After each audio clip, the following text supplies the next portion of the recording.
Skool Vids for Kids. School! School! Kids! Yeah! Teaching you boring old work in fun, zany ways. Skool Vids for Kids. Ace!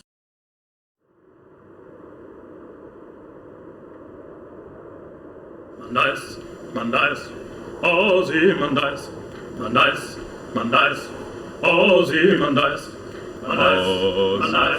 Ozymandias, Ozymandias, Ozymandias,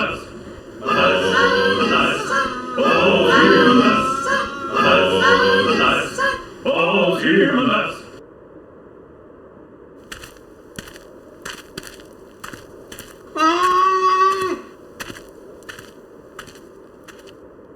I met a traveller from an antique land, who said two vast and trunkless legs of stone stand in the desert.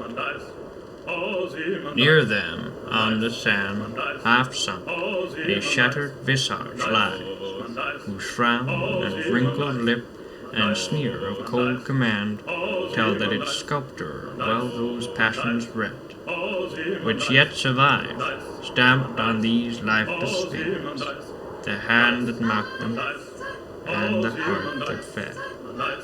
And on the pedestal these words appear: My name is Ozymandias, King of Kings.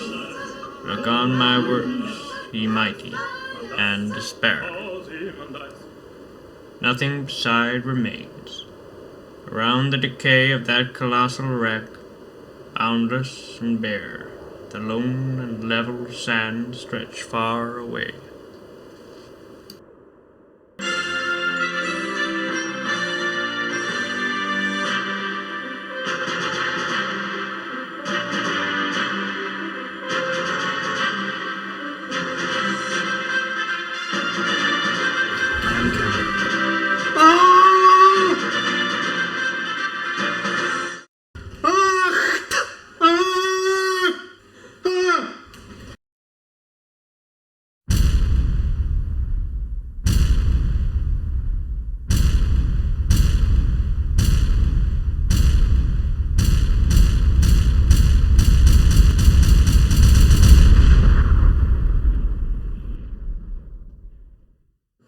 Please, sir, can I have some more?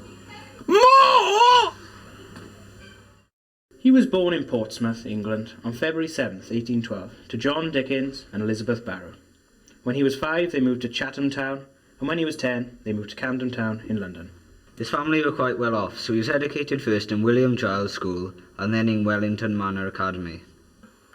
His childhood was initially an idyllic time. He spent it outdoors.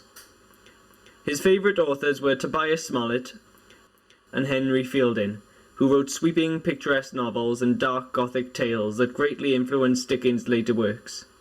In 1924, Dickens' life took a turn when his family was sent to a debtor's prison in Marshalsea as a result of his father spending too much money on entertaining to keep his position. At 12, Dickens was considered old enough to work in a bootblacking factory. He spent 10 hours a day pasting labels onto jars of polish for 6 shillings, all of which went to getting his father out of debt. Before he began writing, he got work as a law clerk, a stenographer and a journalist, which involved travelling up and down the country covering the election campaign.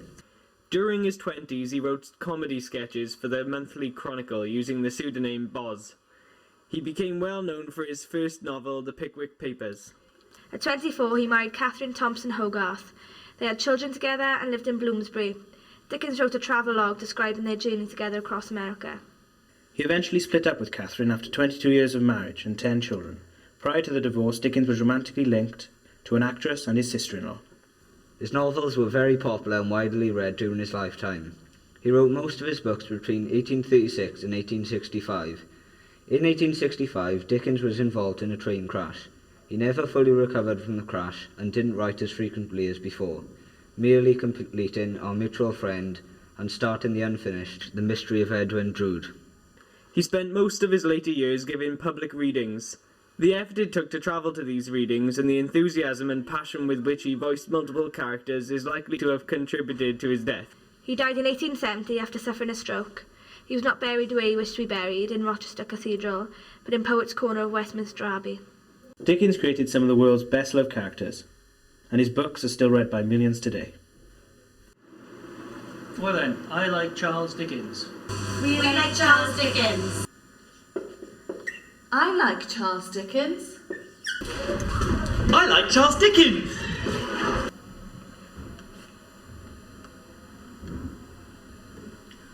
I like Charles Dickens. I like Charles Dickens. J'aime Charles Dickens. We like Charles Dickens. I like Dan Brown.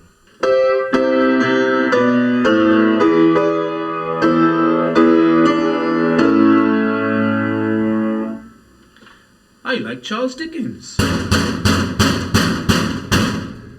Oh, hello. I like Charles Dickens. I like Charles Dickens. Who's Charles Dickens? We like Charles Dickens. I like Charles Dickens. I like Charles Dickens. Dickens is for everyone.